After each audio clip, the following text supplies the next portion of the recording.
Welcome to Bad Dog Comedy TV. It's live comedy on YouTube, and tonight you are watching Slumber Party, and give it up for your host, Ophira Calof.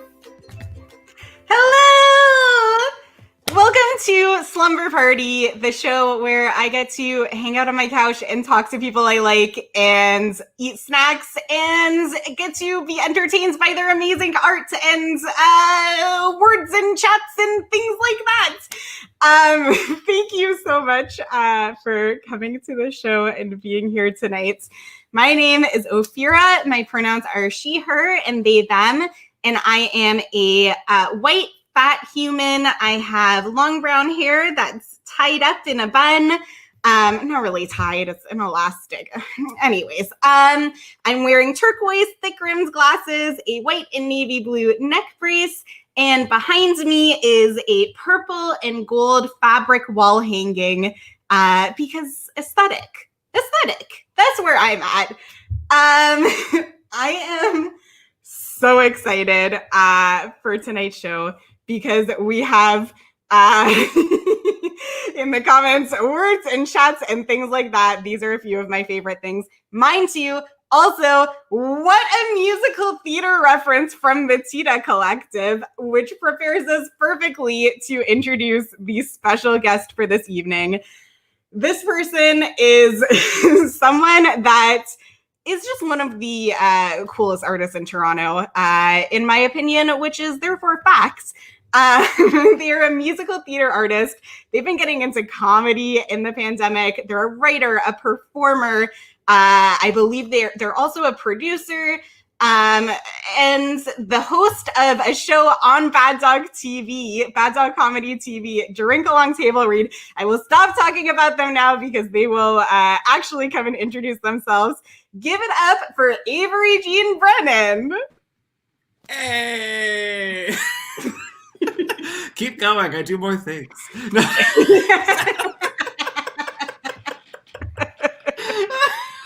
I mean, tell them all. Oh God, really? I do the social media for Bad Dog. I technically still am the box office manager for Bad Dog. I was the first out trans person to play a trans character in a Canadian regional theatre musical in the history of Canadian theatre. And I wear hats now. Yeah. Oh, I shouldn't do your official description, but I was gonna say there's a hat going on and it's great. Amazing. Would you mind giving a little visual description of yourself Absolutely. For anyone just listening? Yes. So my name is Avery Jean. I have two first names because the added syllable gives me more stage time. My pronouns are they, them. I am a white person. I am an AMAB trans person, non-binary. I wear very big glasses, and I have a black baseball hat with the word woes written across it. Wearing a pair of headphones and a red sleeveless blouse with a cowl neck kind of moment going on. I'm here alone in my bachelor apartment with my white and cream walls, and on this side you see there's a poster of Thorgy Thor that is signed and given to me when I saw her at the Thorchestra in Halifax last summer. And over here is a painting of some naked gentlemen. I did not notice that. It's a little bit blurry in the background. I'm glad we have this. Can I take you on an adventure to look at it? Please do. Please. So there's this naked gentleman and a woman there looking out at the viewer, being like, oh my god, these motherfuckers. And the guys are just like talking to each other, and there's a leaf over someone's private parts. And that's my home and my life. I mean, this is wonderful. I'm so glad that we had this moment to get situated. I mean, I like to be vivid. Amazing. I'm very specific. Specificity is the key to good musical theater writing. So, specificity is the key to life. It's also a very hard word to say. I tripped over it 5 times earlier in another session today. Specificity. I kept saying specify. Yeah. That makes me think of Persephone, and then that makes me think of Hades Town, and that as opposed to mythology. Can I share already a shameful musical theater secret? Yes, please. My only exposure to Hades Town to this date is the Tony Awards performance. I have not listened to any other songs from that show. I have not gone back and listened to that Tony Awards performance. I have not investigated this show. I've always just kind of been like, oh, that show looks cool. I'll check it out sometime. And then I listen to 6. I mean, it's there. It's not going anywhere. You can engage with it at any point in time. Exactly. I mean, iTunes is forever. iTunes is forever, I think. Well, I mean, it's for now. I mean, we'll see. Okay. Before we get any further, this is a slumber party, which means that there's pillows behind me because slumber, there's snacks because party, and yes, cookies. I got some bubbly because it's sponsored by Bubbly. As we go through this, we're going to need to just deconstruct how you're feeling about Craig's cookies and the bubbly. It's very important. Well, because this is my first time I've ever had Craig's cookies too. So welcome to my live reaction video.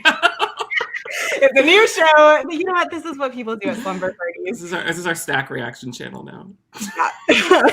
But the other thing is that I'm the kind of host of a party where I like everyone to know what's going on so that we're not floating around wondering oh my goodness, when's dinner time? I'm hungry, but I don't want to be rude and have to bring it up and, because it's not my house and I don't know people's schedules. So the way to avoid that is that I have a little section called House Rules that I'm going to go through now.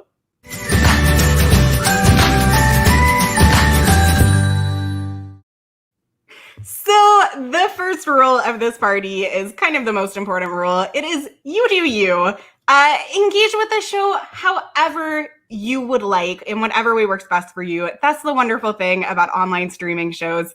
You can lie down, you can do jumping jacks. Maybe I can't, but maybe you can. You can turn the volume or brightness up or down on your respective devices. You can come and go. Have a snack, drink, and you can also chat with us in the comment section, which some of you are already doing, which is the most wonderful. This is already the best comment section ever. And you can also ask questions. So we're going to be chatting about all sorts of things. Feel free to ask any questions and, chime in the chat. Things to expect throughout this show.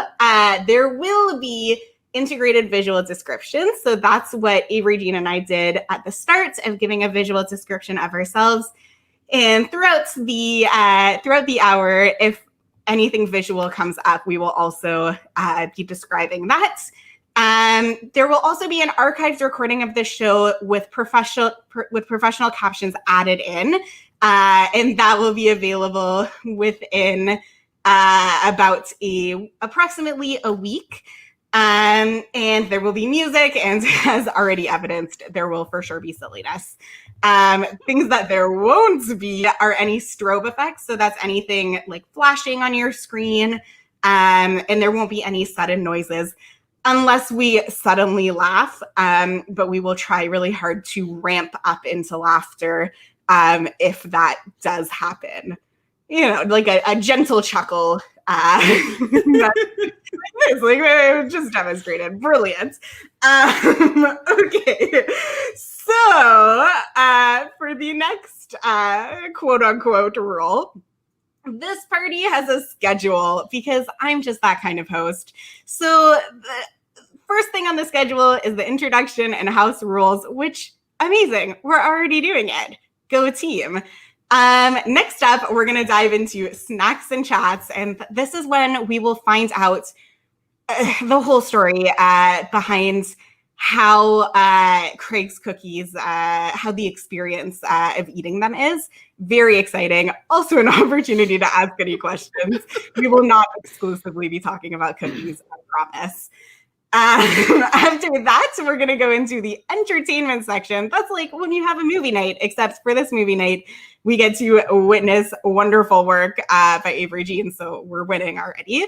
And then towards the end, at every show, we kind of have that 2 a.m.-esque activity where people are just, you know, feeling a little bit silly, doing typical slumber party things. And after that, we will all say goodnight and close our computers and go to sleep because it is a weeknight and it will be around 10 p.m. And, you know, that's what you do.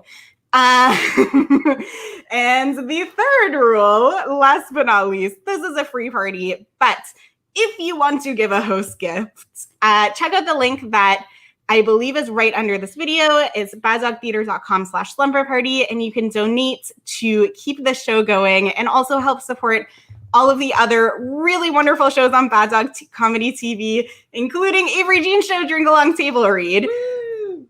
And you can also click the subscribe button to make sure to keep up on all of the shows because of course you want to. Why wouldn't you? Like, of course. I don't need to explain why. That's very evident. Cool. We did it. Yes. Are you feeling situated in the house of the party? I'm going to take off my glasses because they're reflecting a lot, but otherwise, yes. I might have to, like, if I keep my head down, then they don't reflect, but then I look like I'm very serious. Which I'm you like are. leaning in, and I'm like, yes. Okay. We are clearly ready to move into snacks and chats, and there's a really cute little transition, so we're going to do that right now. Yay!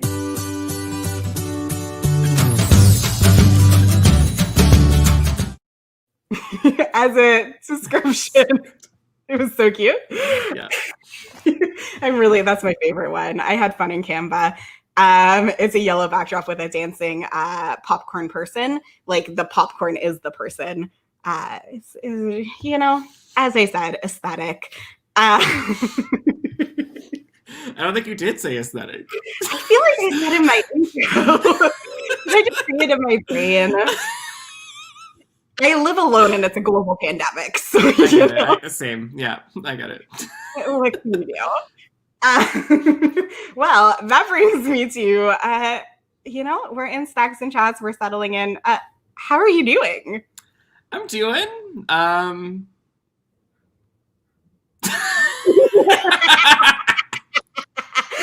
really happy. I'm really happy to be here doing things. You know, like usually, because like you and I alternate on the Tuesdays. So like I have a Tuesday off, and then I have Drink Along the next Tuesday. Speaking of next Tuesday, we're going to be doing our first ever double bill of two plays. 2 plays at one night. 2 plays, 1 cup. I don't know. I would stick with that for marketing. Yeah. As the marketing coordinator of Bad Dog Theater, that is exactly how I'm going to advertise this show. Perfect. Yeah, I've been good. Like, I've really been enjoying running Drink Along Table Read. I haven't been super creative. Like in the last 6 months, I've written one song, and I spent 20 minutes on it in total. It's a new finale for my rewrite of a musical that I've written, that an earlier version was produced in the Fringe a few years ago called The Fancy Craze. And I wrote a new ending because I didn't like the old one. Otherwise, I've been really enjoying being a producer, an artistic director kind of feeling. Like, I'm technically the artistic director of this play reading series, is what I'm calling it. And I run a book club too, online on Zoom for some of my friends from across the country of other actors I've worked with. Every once a week we get together and read a play and just have fun. Just like make art fun again instead of like art for work. Because like Drink Along still is to a degree doing art for work and creating something for a community and really thinking about what am I trying to influence, what am I trying to do outwardly. Which is still like the main reason why I do art and why I like art as my life. I've gotten very deep on this check-in, but I'm no, this is good. I've gotten very deep, but I like also sound so eloquent right now. So it's really good. Like, I feel like this is good that this is being archived because you can take clips. Oh my god, because I think it is like art should be for a community, but I think a community has can have multiple needs. And so like for Drink Along, the need I'm fulfilling is promoting the new voices in playwriting, because I've only done 2 established works, and after both of those I'm like, no, I'm only doing new works that haven't been produced yet. And that shift has made the show so much more fun and so much more enjoyable. And I also, I'm just like casting it however the fuck I want. I'm just like, just really getting to celebrate and amplify the voices that I love and that I want to hear more from, both on an individual basis and from voices from communities that have not been represented in live theater very much. So I've been really enjoying that. But there is still an element of work to that, which I enjoy and get a lot out of.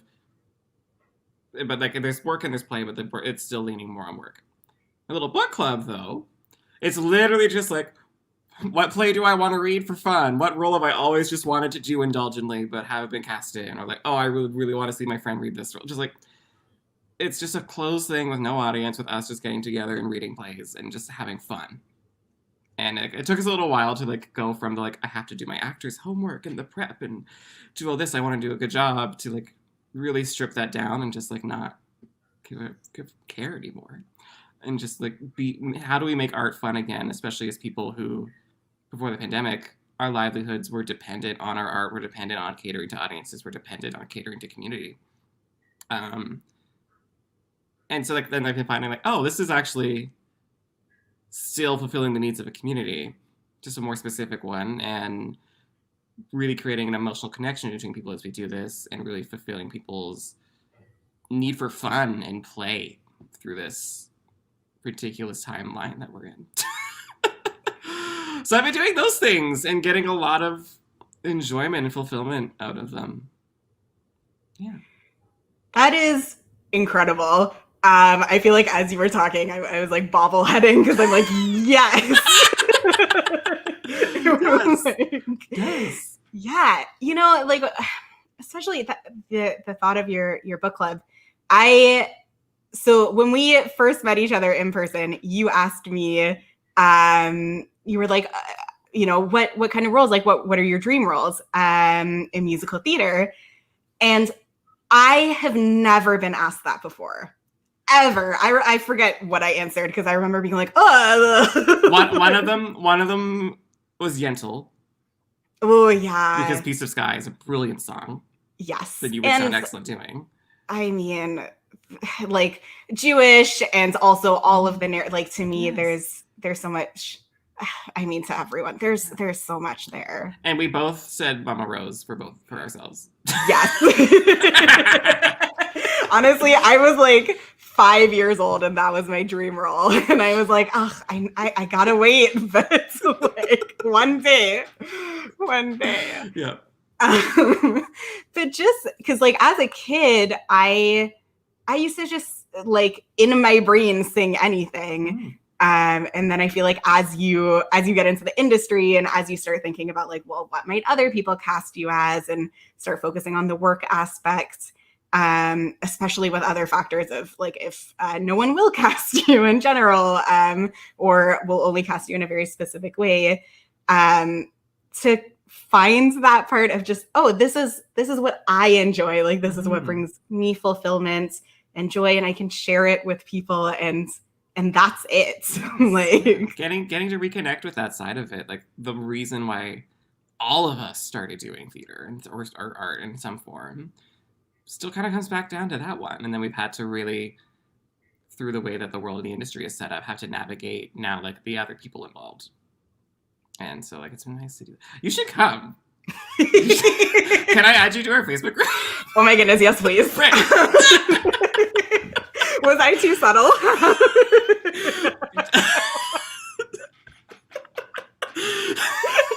No. No, I was like, as I was talking about it, describing it, I was like, wait a minute, Ophira and I have had this conversation. Why haven't... What's wrong with me? I mean, everyone who's watching this is just witnessing my life now get better. So, you're welcome. Yeah, I'll add you to the group. I post a sign up every Wednesday, Thursday of like, this is what we're doing next week. Let me know if you want to be in it, and let me know if you have any requests. And then people do.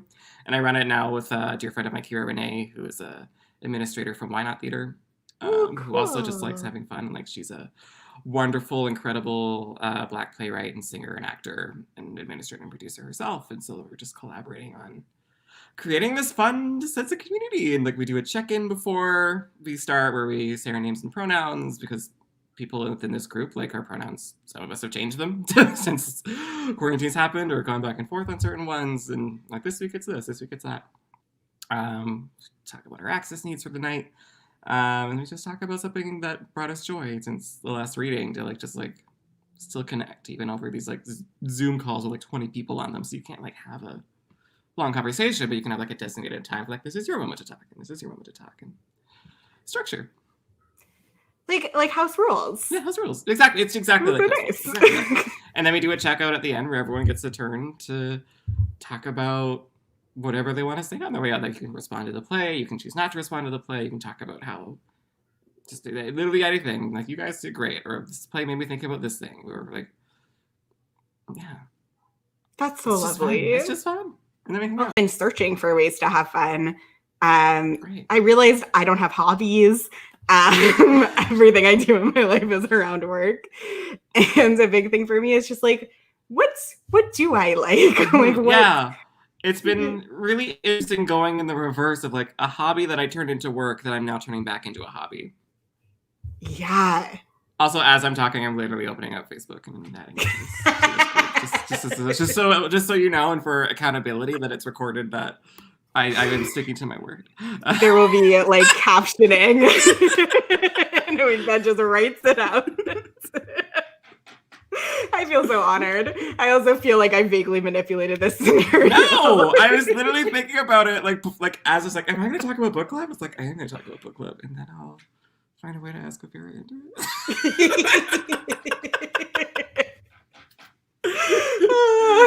Gabby Grice is going off in the chat because she's also... Ooh, yes! I mean, I literally spent my day today. So I had a migraine earlier today because I guess I usually say this off the top. I'm disabled as part of my visual description. I guess I said the neck brace. It kind of flows from there. So I get things quite a lot. I had a migraine, but I just was lying on my couch quietly singing musical theater songs. My form of like, this will bring me comfort. And it like for sure increased my migraine, but also made my heart happy. And so, I mean, I get migraines too. And like, I know like there's not a lot you can do sometimes. So it's like, if I'm going to be miserable, at least I'll sing a goddamn musical theater song. I have done that. I have also done that. And I sing like sad songs when I have a migraine. Like really. Oh my God. I only sing songs to reflect the current mood that I'm in no matter what. Yes. Oh, it's so good. I mean, what else is it for? What else is it for? Which actually, I wrote down not many questions because I kind of just wanted to chat with you. But one question. There are some things in the comments from the Tita Collective, which I believe is specifically Alia Razul. Yes, there it is. Yeah. Saying, "How about me? Alia Razul, the star of the show." My question to Alia on that would be. Will you leave your hatred for musical theater at the door? Because this is a safe space for all forms of theater. I mean, we have to get a response from this. Alia. While I wait for his response, should I do my first review? Oh my goodness, yes, please do. Okay. This one, I had that one already. I think this is a Snickers bar. That's also a cookie. And I'm going to eat it, and I'll tell you all now what I think. I think this is what a mukbang video is, too. I don't actually know.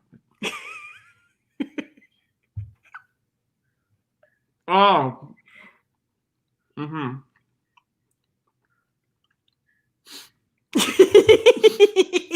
As a visual description, Avery Jean took a cookie from the box and is currently chewing said cookie, also laughing, which is probably not helpful to the eating of the cookie. This is so much.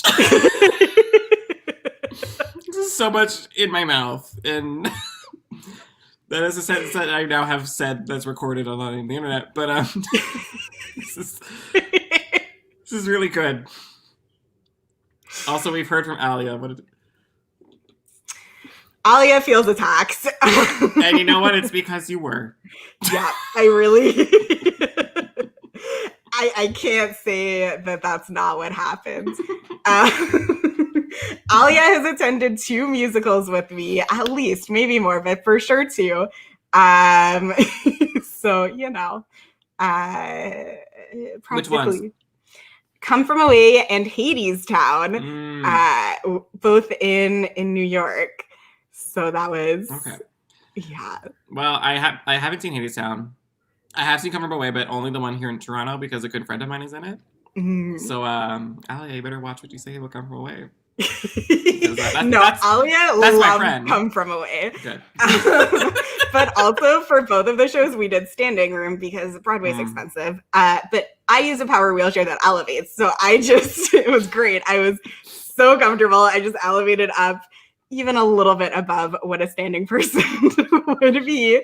Had a perfect view. I elevated my legs a little bit. It was great for a very reduced ticket price.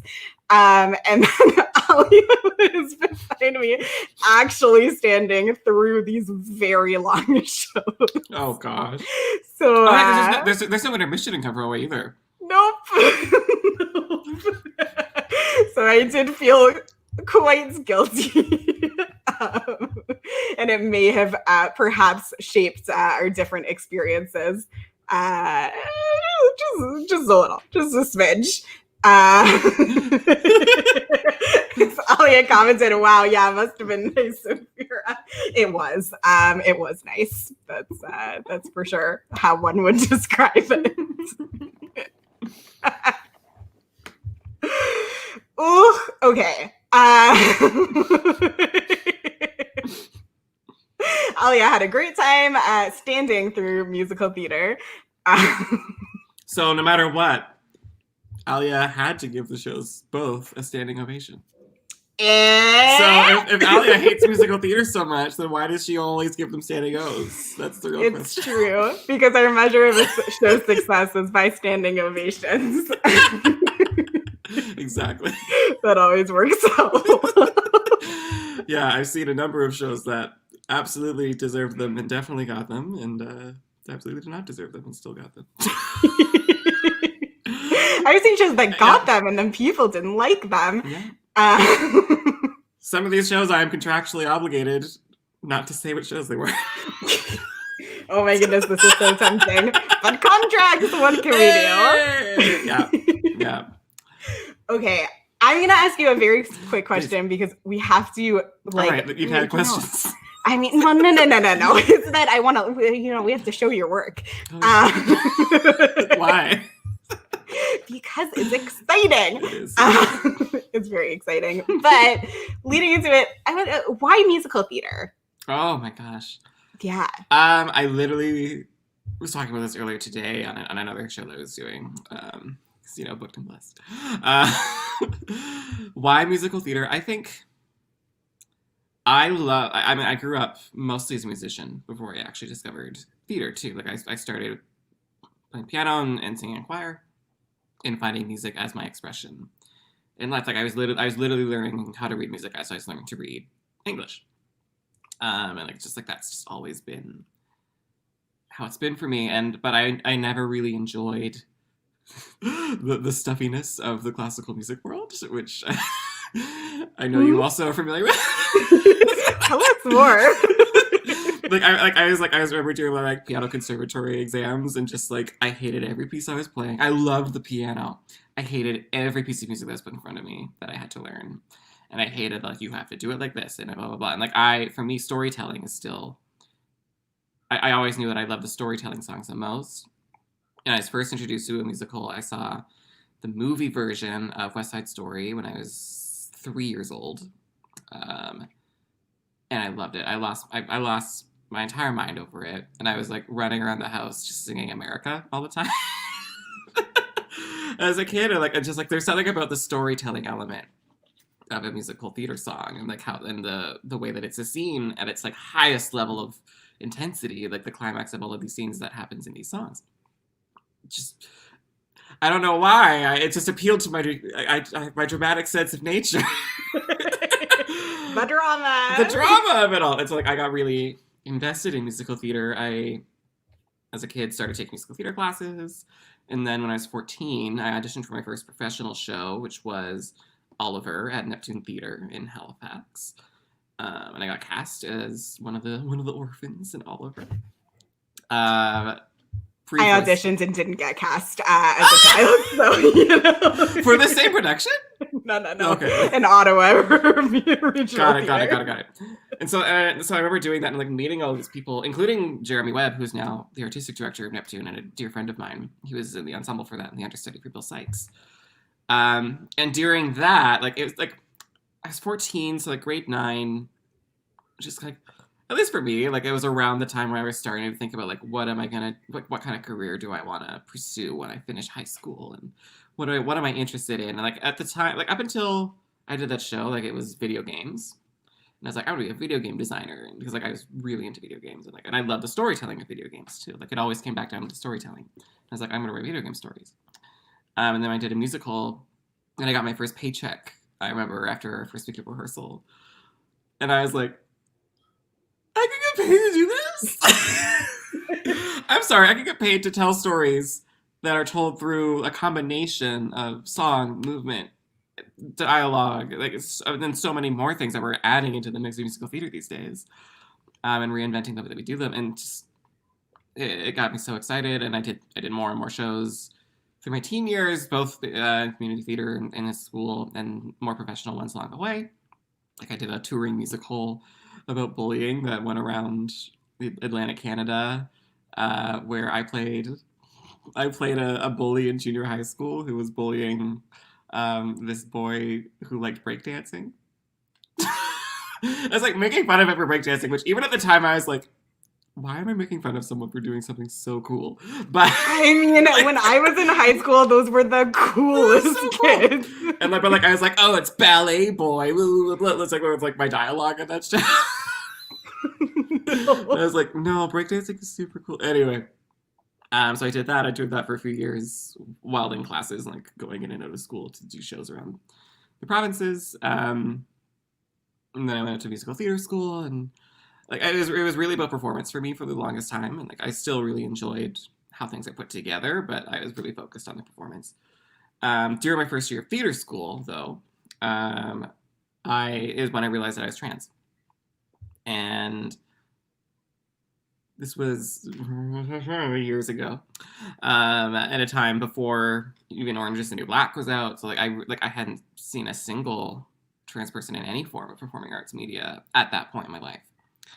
And that plus, like being in theater school in that environment that was already wildly racist, wildly ableist, wildly queerphobic, it's just like built on such an awful colonial lens. I'm being taught through that same colonial lens because I didn't have a single non-white faculty member in that entire goddamn college. They still don't. Hey. I won't name them. Maybe later. I was like, okay, like I was being very much taught at a young and impressionable age that to do the thing I wanted to do, I had to hide and kill the most authentic part of myself to do it. So I decided I wasn't going to come out. I wasn't going to transition. I was just going to keep that to myself.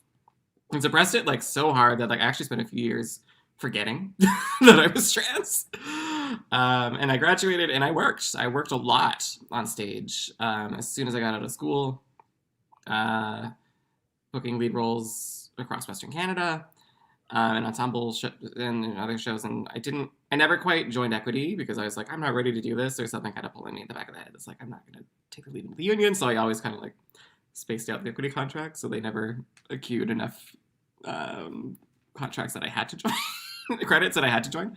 And I remember it was immediately after I did The Drowsy Chaperone. It was the last show that I did before I transitioned, and I was playing Man in Chair.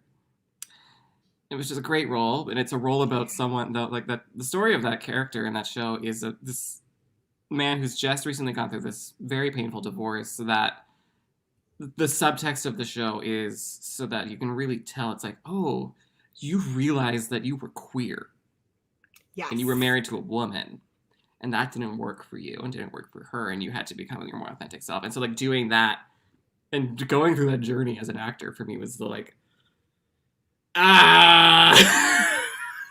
I'm really enjoying this career that I have, but I'm so miserable in every other aspect of my life. And so I decided to kind of pull the cord and just like, no, I have to do this. I moved out to Toronto from where I was living in BC and came out as trans. And at that point, it's like, okay, like this is saying goodbye to my acting career. And at the time it was like, I stopped getting seen for anything. People I used to work with stopped calling me up to come back. Both as a musical director or as an actor, like it was just like, we don't know how to exist around a trans person, so we're not gonna try. Was the message I was receiving. And in like so many musicals, I can't really think of a lot of musicals that have any trans characters in them. And then for trans feminine people or AMAT people, or anyone with a changed voice, like I can't just go in and audition for Maria in The Sound of Music because I don't have that soprano sound. I just don't. And that's what the show's written for. You can transpose it, but then when she has to sing duets or other stuff with the children or whoever, you then also have to change it for them because it's all in the same song. And so the way that the relativity of the vocal lines gets thrown off, and it's just like it's just so ineffective and inaccessible for a changed voice to sing a role that's written for a woman. But I also have a lot of gumption. So I took it upon myself to like, I'm going to write a musical. And so I applied and was accepted for a musical theater writing program that was taught by Leslie Arden, who's a Canadian musical theater icon, who wrote The House of Martin Guerre and The Last Resort, Starlight Tours, so many wonderful Canadian works. Spent a year studying under her. I had already studied playwriting under a dramaturge for several years, and it's just like Christopher Weddle, who I love very dearly. And I just started to combine those tools with my own voice and created The Pansy Craze, which is a musical about a trans woman trying to navigate the fall of the vaudeville circuit in the 1930s and the sensationalization and performative allyship that queer people receive, particularly from people of upper classes who exploit their work, exploit their labor, exploit their art, exploit their voices. And in addition, it was also, I started writing that show in 2016, a month before the Pulse Massacre. And then before the event in history happened, like I was kind of waffling what the show was about and what I was going to be exploring. And then as soon as that happened, I was like, oh, this is how I deal with my feelings about this horrific thing that's happened to my community. This is how I talk about it to people who don't understand. This is how I talk about it to people who were affected by it. This is what I do, and I can use music, and I can use speech, I can use dance, I can use all of these things that I know very well, and know how to use to communicate. So to answer your question about musical theater, because I have to, and I've gone on a very, very long journey, and I fought tooth and nail to stay in it. After the Pants and Craze went up, I got accepted to an artist in residency through Neptune to study musical direction. And then a year later, I wrote Neptune when they announced their next season, which included Peter Pan. I said, hey, cast me in that show because I'm ready to be this person. And Jeremy was like, great, come audition. And I was like, oh, yeah. Right. And then I got cast. I did that show. So like, it's just like, I find musical theater, it can speak to so many people. It includes so many different disciplines of art put together. And I think it showcases humanity at its most vulnerable, because singing is more vulnerable than speaking. You know, like those even just like on a very basic physiological level, those open vowel sounds that we have to use to be able to sing and be able to project. That's such a vulnerable physical experience. Like so much of, like, you know just as well as I do, like so much of singing and learning the craft of singing is about working on your emotional self and being emotionally open to be able to do that. And so for me, musical theater is that ultimate apex of that heightened ability to combine singing, to combine storytelling, to combine playwriting, to combine acting, to combine movement or not, and visuals, and just, it brings everything together for me just so beautifully, and I don't want to do anything else. The end. I have so many feelings and so much to say. Please say them. No, because I kind of want to go right into. I feel like let's show everyone. Yeah. Okay. Well, I've got two things prepared tonight. I produced back in October at the 120 Diner a cabaret series, what I wanted to be a cabaret series, but COVID made sure that didn't happen, called Unsung Voices, which was about two things, which was about taking the pre-existing musical theater canon and reinterpreting those songs through the lens of different marginalized experiences that the songs were not originally written with in mind. For example, like something I posted on Instagram recently was myself singing I'm Not Afraid of Anything from Songs for a New World, which Jason Robert Brown did not at all think about the trans experience when he wrote that. It's not an experience that he owns. It was not being talked about a lot in the 90s when that show was written. But with those lyrics, like, David's afraid to love me, he's afraid to hold me, he's afraid to tell me, he's afraid to trust me, he's afraid of me. Daddy's afraid of babies, I guess he's scared of what they'll be. Mama's afraid of crying. And like not understanding other people's comparatively baser fears, while also talking about like I'm ready to just be me and exist. That just rang so true with me. So we did stuff like that, and then we also did a promotion of works of musical theater writers from marginalized communities. So I featured works by Fatuma Adar, who is a Black Muslim musical theater writer. We did some piece from a show that she's writing called Fatuma Adar Is Not Special, which is her solo musical, about being the perfect marginalized intersectional immigrant. And then did some works by Kevin Wong, who's a Korean musical theater writer and a very dear friend of mine and former mentor of mine. He did one of my songs. And this is we're going to show you one of my songs. This is from a musical I'm writing called Support Group. It's about a group of 6 trans people in the GTA who meet up for a monthly arts and crafts, trans arts and crafts session, where they just get together and make arts and crafts and talk about their lives. And this is one of the numbers from that show. Take us away, Carlo. So I'm going to stop talking, and then I'm going to sing it. That's it.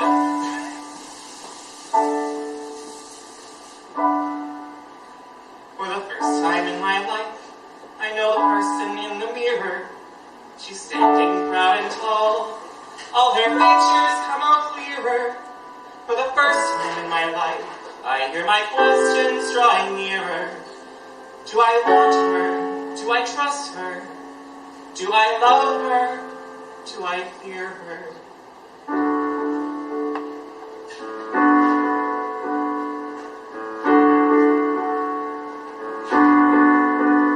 For the first time in my life, I can't stop my hands from shaking. My life is right in front of me, it's all mine for the taking.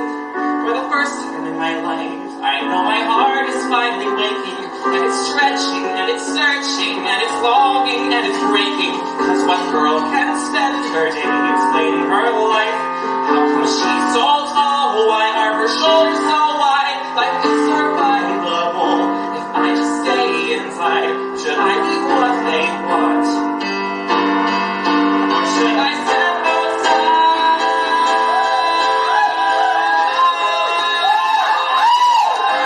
And for the first time in my life, I will let my hopes surround me. I will open up myself to the glory that surrounds me. For the first time in my life, I know my future will astound me. I have felt me, I have shown me, I have lost me, I have found me. I have known me, I have told me, I have healed me, I have drowned me. I have shown me, I have told me, I have lost me, I have found me. And thank you all so much for coming.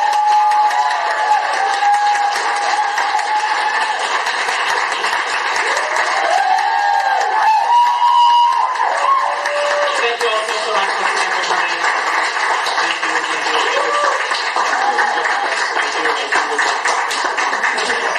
Thank you all so much for coming. I'm Avery and Brennan. If you like what you heard, please come back next year.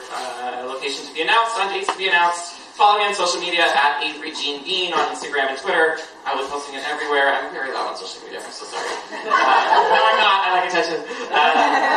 Again, thank you all so much. Tip your servers. Tip them very generously. Get more food, get more drinks, hang out, come say hi to me, come hug me. If you're one of the people who took advantage of the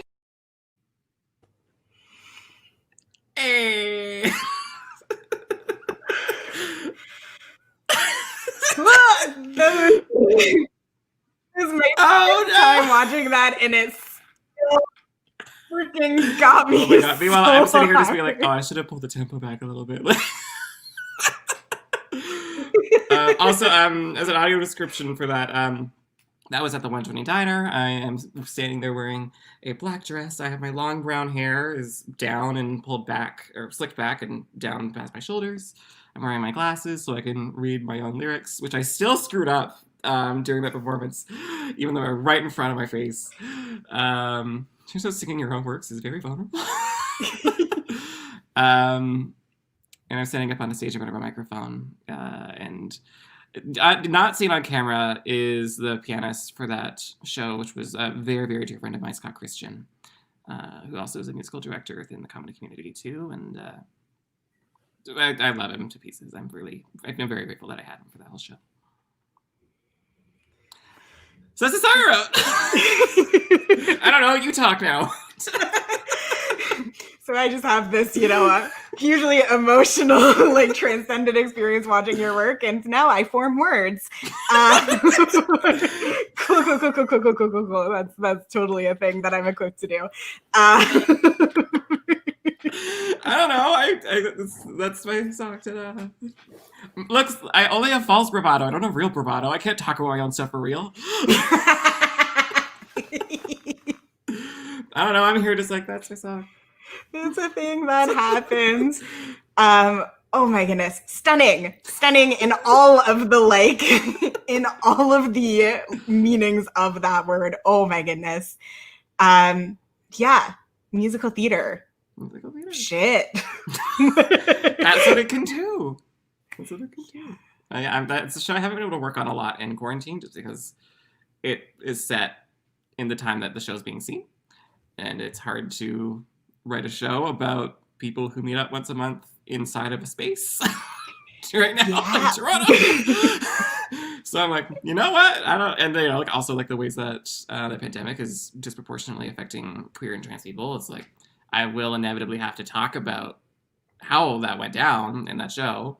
So I need to like wait and see how the rest of that goes down and live through it myself before I can really take the time to sit down and write about it. But I am excited to inevitably get back to that show. Yeah. And actually, also originally, that song, I originally wrote it for a completely different musical.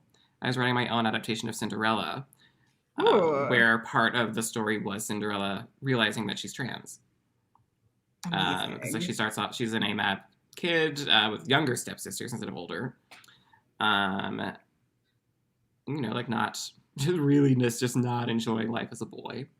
And then when the fairy godparent appeared, he was this, you know, this like amazing non-binary fairy person. And just like revealed to her that she's a trans woman and that she can go to the ball, but like first like let's put you in a gown. And so that song originally started as her looking at herself in the mirror in her ball gown for the first time before she goes to the ball as our Act 1 closer. And then I scrapped that musical for a myriad of reasons. It's great. It just wasn't working otherwise. Like that moment was beautiful, but the rest of it wasn't jiving for me. And then I took it and transplanted it into support group. Oh, goodness. Did I make it better or worse? I don't know. This is a struggle. I mean, I feel like I'm not alone. I'm looking at the comments, and there's a lot of feelings going on. Hi, Jenny. And Jenny Walls was also, she was my contact at 120 Diner, helped me produce that. And I'm very grateful for her constant support and friendship through everything that I do. But yeah, and actually, but before I got to support group too, my inspiration for support group was the show I did for SummerWorks last year, which was Gender Reveal Party, which was produced by Esper Bergman. And he gathered 9 different trans artists in the GTA who are from multiple different disciplines, and created 3 different shows of just us showcasing our own solo work. And when Bear asked me to do it, I was like, okay, like my creative work is I write musicals. It's not a solo performance-y thing. And he was like, sure it is. And I went, all right. So I wrote a 10-minute musical about myself, just starring myself, called it was a long title. The Reclamation and Liberation of One Non-Binary Trans Femme's Body, Heart, and Mind. And I wrote 2 songs. One was just like introducing the concept of it, called This Is a Musical, in 3 short songs. And then I did another song that I call my Taylor Swift era, which was this like super cheesy, such a sad ballad, kind of like poppy kind of thing called How Could You Blame Me? Which was like about at the time navigating being trans and intimate relationships with men was something that I was going through, and like I had this incredibly close friendship that just constantly was blurring the lines for me on what is romantic intimacy and what isn't romantic intimacy. And we had just gone through a period of me being like, so is this what's happening? He was like, no. And I was like, but okay. And you know, like the added factor, like when you're trans and the world is telling you like, you don't get to have that, like romantic intimacy isn't a thing for you, or if it is, like it's going to come across very subtly and you have to look for the signs, blah, blah, blah. Like, so I wrote a whole song of just like, I made a mistake here, but like, you have to be able to see how I did. So I wrote that song. He did not see the show. Just for the record, we did not have that awkward moment of me being like, I'm singing a song about you. And then I needed a finale number, and I was like, well, I wrote this Cinderella song that isn't working in the show anymore. And I transplanted it into that. And that experience was also the first time I ever worked on any show ever, where not only was I not the only trans person in the room, it was only trans people in a room. And I've never even done that socially in my life. Like I've never been in a room of just like, here's just a bunch of trans people having a party and being away from cis people and what happens. And I was like, oh, this is so cool and different. I'll write a musical about that. And so then support group came into being. Well, I feel like I'm probably not alone in being so unbelievably excited for how it develops. Yeah. I also sometimes sing other things for fun. Because I have my Instagram series of just like doing stuff other people wrote, and like with that same lens of like, I have a very different, unique perspective to these songs that were not, written in the 70s or the 60s or whatever, like whatever era of musical they were written in, that weren't written with the trans story in mind. And so I'm like, well, I'll just bring it to these songs, see what happens. I'm going to show another video, which is not really that. But as I mentioned earlier, I have a book club that I run. It's called the Overdramatic Book Club is the full name of it. And we were all sad that the Tony Awards weren't happening, so we decided to do our own, and we called them the Ovi Awards.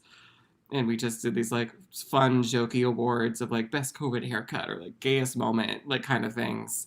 With some of the awards categories, or like outstanding stage directions, like just stuff like that. And like we all got dressed up, and a few of us like pre-recorded some performances for it just to share as like a Zoom party for all of us. And so I, as the artistic director of this book club, I wanted to do something extremely special. And so I put together this really important and wonderful surprise for everybody, which took a lot of effort and a lot of connections and strings that I had to pull for people that I know in the Broadway community, you see. And I'll let Connor know. I'll let Connor play it now. Well, hey, book club. It's me, Regine Brennan. And I know a lot of us are really bummed out that the Tony Awards aren't happening this year. And a lot of us, like, our favorite part about getting to watch them is all of the big performances of the shows that we want to love and support and see.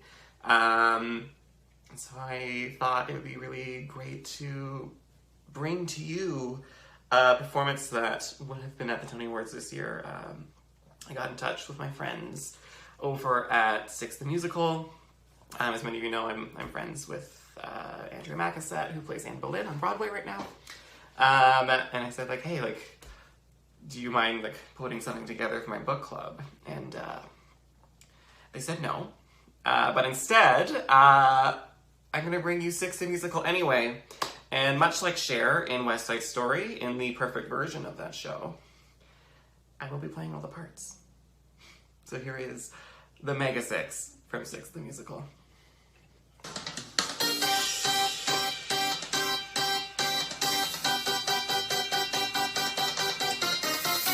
Are you ready?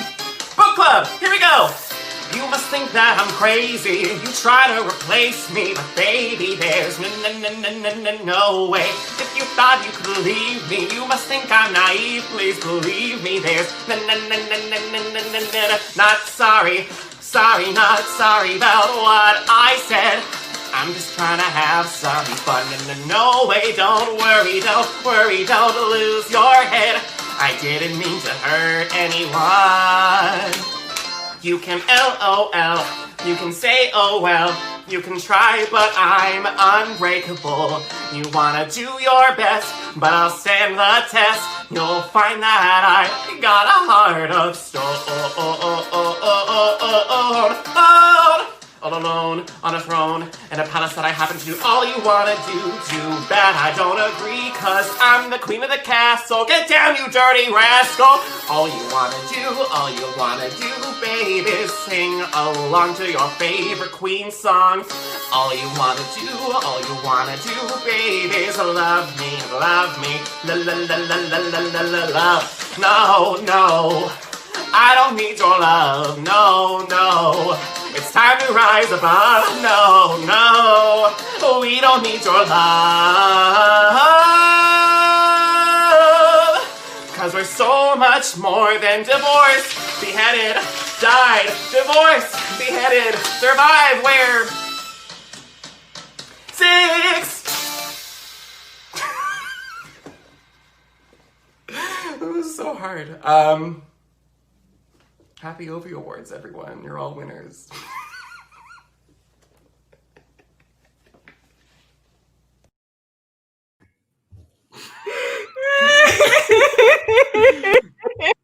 That I'm two things. One, I'm not embarrassed. Should not be. And two, that is without a doubt the hardest thing I've ever done in my performing arts career.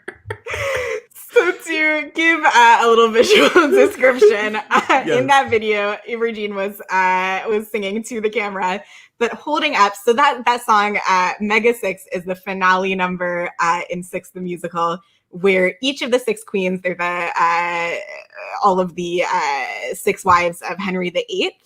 They're the characters throughout the show, and they each sing a song throughout the show, and at the end, these are excerpts from each of their songs.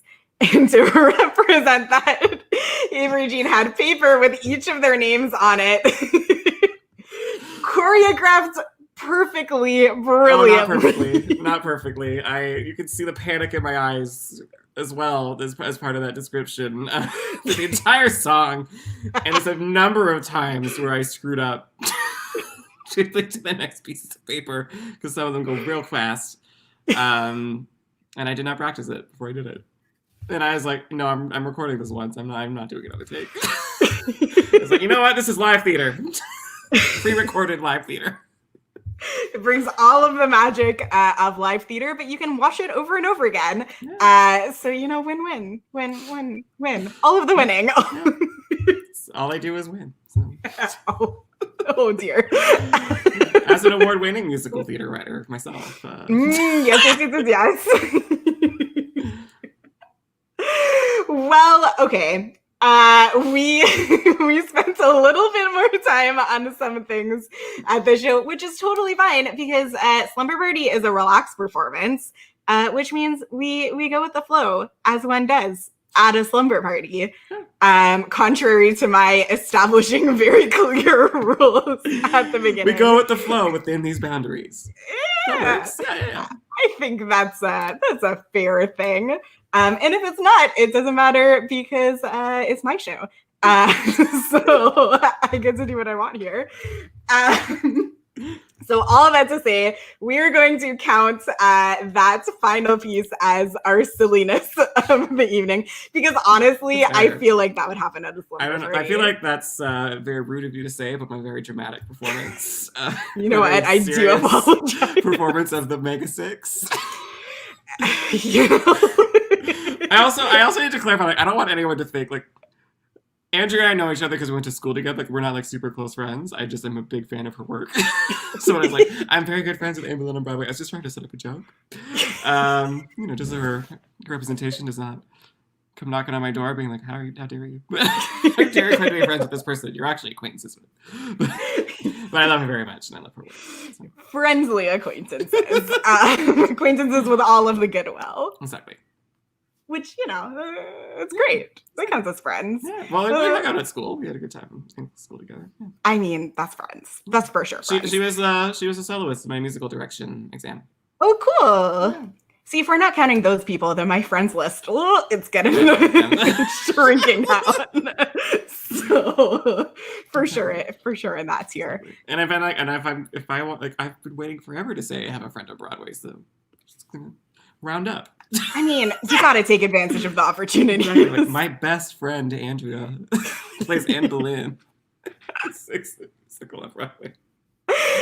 The other half of my soul is currently yes. My twin, my actual twin. Yes. That I'm also married to. For sure. Yeah. Friendship ceremony and others, like multiple marriage ceremonies. The bonds that really just keep multiplying. Yeah. Okay. My unhealthily codependent relationship. I mean, if we're talking accuracy, that's where I'm heading. The relationship that comes up in therapy the most. Oh, as mentioned earlier in this program, I already wrote a song about that one. So. True. Oh my goodness, the connections. This is what live theater does. Yeah. We weren't even trying. No.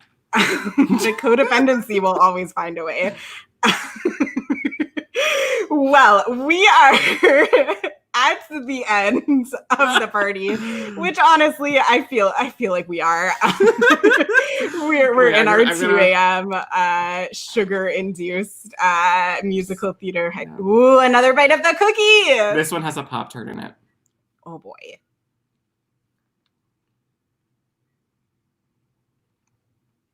Okay. It was like a tiny bit anticlimactic. I mean, like, I remembered as I ate it, like, oh, I don't actually like Pop-Tarts. Oh, that's such a mess. Yeah, but like, I like the cookie, but I'm like, oh right, it's like strawberry filling in here that I don't care about. Yeah. Sometimes, you know, you got to put up with the strawberry filling for the cookie. Yeah. Is that a metaphor? I don't think so. I don't know that I stand by it in any capacity. Yeah, it also like a little bit sounds like the advice of like, you know what? Sometimes you have to deal with the shitty parts of your relationships for the good ones. It's just like, oh, no. Yeah, I hereby revoke my... You know what? If something is bad, like, it's okay to be bad. Like, there's parts of it that are also good. No. If you don't like strawberry filling, don't eat strawberry filling. Yeah, no, there's no need. Exactly. There are so many other fillings in the world that you can enjoy. Oh my goodness, I keep saying I'm ending this show. There's fillings that won't gaslight you, you know, like fillings that will just support you and bring you joy, and those are the fillings that... I'm also still going to eat this. I'm not going to not eat this cookie. I mean, you know, there is a limit to the comparison between people and cookies, and the comparison is that one will eat the cookie.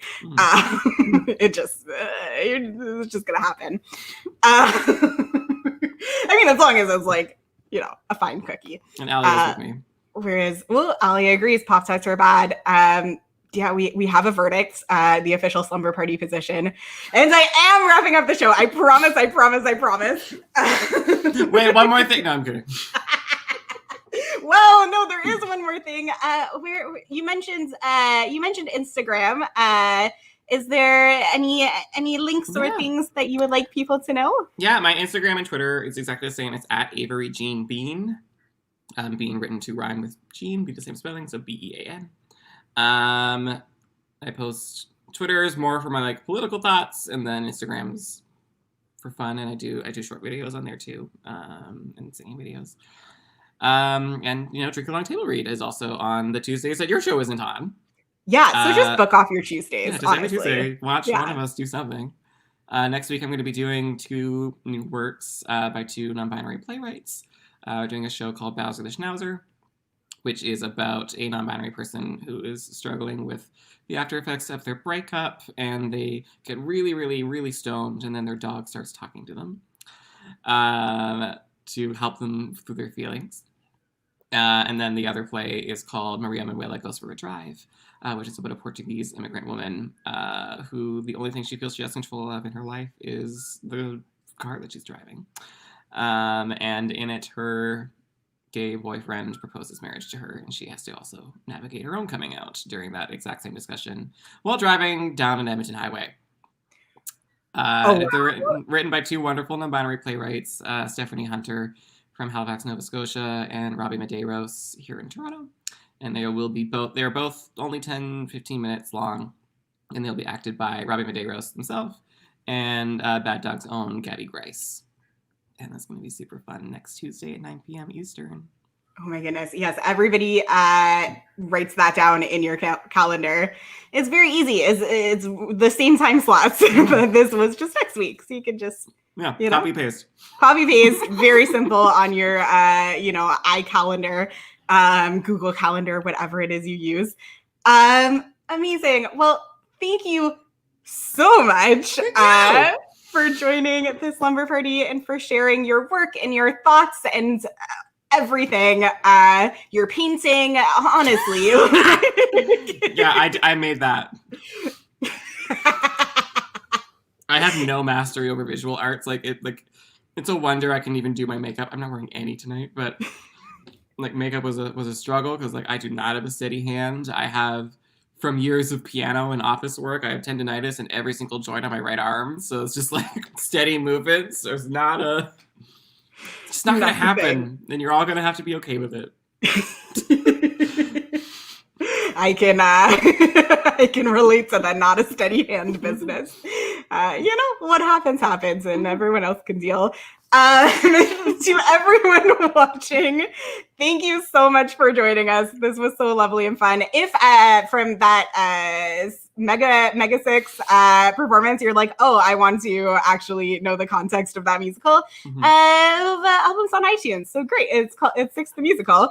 Also, thank you so much to Connor Lowe for being the wizard behind the scenes of this. Thank you to Bad Dog. If you're just joining now, well, this is the end, so I'm sorry. But if you missed the intro, you can subscribe for more shows. You can donate to help support the show and all of the other shows on the channel.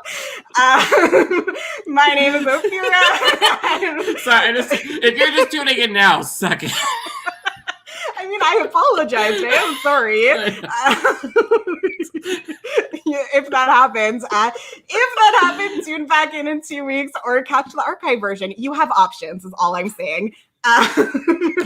But for now, have a lovely night. And that's the end of the show. Goodbye. Thank you for having me. Bye.